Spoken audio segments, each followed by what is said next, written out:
네, 화제가 된 사건 사고 소식 짚어봅니다. 아침의 이슈 시작합니다. 조현삼, 박상수 변호사와 함께합니다. 안녕하세요. 네, 우리나라를 비롯해 전 세계에 마약을 유통한 마약 조직의 총책, 우리 국정원의 덜미가 잡혔습니다. 먼저요, 어떻게 잡히게 된 건가요? 네, 국정원에서 이제 그 제프라고 하죠. KJEF의 예. 조직원들에 대해서 추적을 하기 시작을 해서 이렇게 추적을 하던 건데 5년간의 물밑 추적을 했습니다. 그러다가 2021년에 가나에서 들여온 마약을 유통하려던 나이지리아 조직을 적발하면서 꼬리가 잡혔고 네. 이를 통해서 현재 총책 포함 조직원 37명을 검거했습니다. 네, 그런데 이들 조직원들이 이제 마약을 유통할 때 로맨스 스캠이라는 수법을 이용했다고 해요. 어떻게 이용을 한 건지, 로맨스 스캠은 또 어떤 건지 궁금해요. 국정원에서는 이 범죄에 대해서 하이브리드 범죄라는 표현을 썼는데 예. 로맨스 스캠은 보통 연인 관계를 유지하면서 범죄에 이용하는 것이죠, 상대방을. 이 조직원들 같은 경우에는 해외에 체류한 것이 어떻게 보면 좀 가능한 것처럼 보여지는 국제기구라든가 정부기관 직원들로서 사칭을 했습니다. 사칭을 해서 이성에게 접근한 다음에 연인 관계라든가 이런 신뢰 관계를 쌓은 다음에 그런 여러 가지 범죄를 유인을 했고요.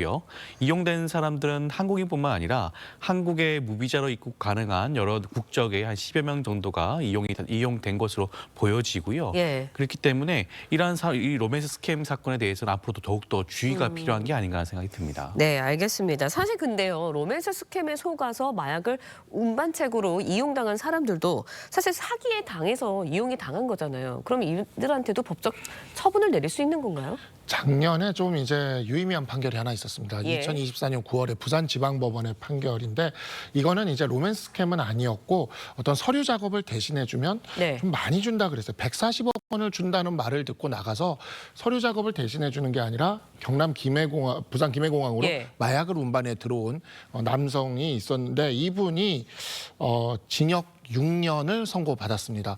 그래서 이게 이제 이것도 역시 나도 사기를 당한 것이다라고 예. 해서 고의가 없었다라고 주장을 했지만 법원은 미필적 고의를 인정을 해서 마약류 관리에 관한 법률 위반으로 징역 6년 실형을 선고한 사례가 있습니다. 그렇기 때문에 예. 고의가 없었다는 게 인정된다면 처벌받지 않을 수 있겠지만 이처럼 약간이라도 고의를 인정할 만한 미필적 고의라도 존재를 하게 된다면 예. 굉장히 중형을 받을 수가 있기 때문에 네. 마약류 운반책이나 이런 거에 대한 것은 절대 가담해서는 안 된다라는 말씀을 드리고 싶습니다. 네, 일단 우리나라가 마약 청정국이라는 말 무색하게 된 지가 좀 오래됐습니다. 우리나라로 몰래 마약을 해외에서 반입하는 범죄들이 끊임없이 일어나고 있는데 대책 마련이 좀 되어 있습니까?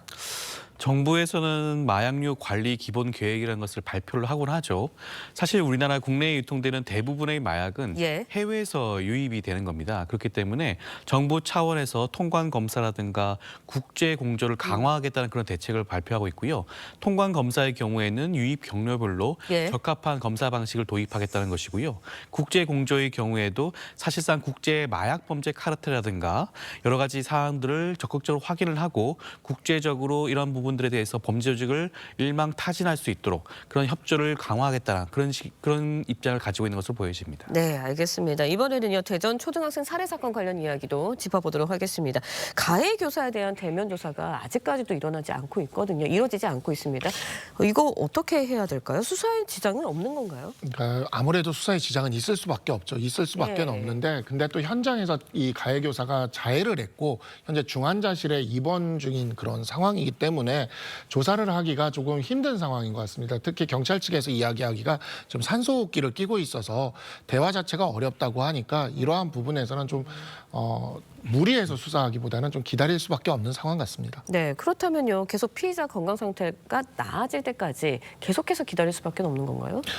아무래도 말을 못하면 진술을 받을 수가 없으니까요. 그건 뭐 어쩔 수가 없는 상황인 것 같습니다. 네, 알겠습니다. 가해 교사가요, 범행 전에 인터넷에서 범행 도구를 검색하고 살인 사건 관련 기사들을 찾아본 것으로도 확인이 됐습니다. 이게 처음부터 사건이 발생했을 때 계획 범죄인지 우발적인 범죄인지 여기에 대한 말이 많았잖아요. 이것도 계획 범죄 정황으로 봐도 되는 걸까요? 그렇죠. 그 계획 범죄인지 여부를 수사기관이 입증하는 것이 굉장히 중요합니다. 그렇죠. 현재로서는 대면 수사가 이루어지고 있지 않기 때문에 때문에 말씀하신 그런 식의 휴대폰이라든가 노트북, 컴퓨터 같은 그런 디지털 포렌식 수사를 통해 가지고 증거를 확보할 수밖에 없는데요. 지금 최근 보도에 따른다면 해당 교사의 경우에는 이런 것으로 살인이라든가 여러 가지 정황들을 그런 범행 도구에 관련된 각종 그런 그 검색을 했던 정황이 드러나고 있고요. 예. 그 검색 시점 자체가 범행과 근접한 시기라고 합니다. 그것 자체가 계획 범죄가 아닌가라는 그런 것들을 입증할 수 있는 하나의 중요한 단서가 되지 않을까 하는 생각이 듭니다. 네. 또 경찰이 사건이 발생했을 당시에 가해 교사의 신상 공개 여부도 검토 중이다라는 기사가 나왔는데 계속해서 신상 공개 결정 여부, 이 결정도 계속 미뤄지고 있거든요. 이것도 결국은 대면 조사가 늦어지기 때문인가요? 아무래도 혐의가 조금 이제 특정이 되고 그것이 확실해져야 우리가 신상 공개를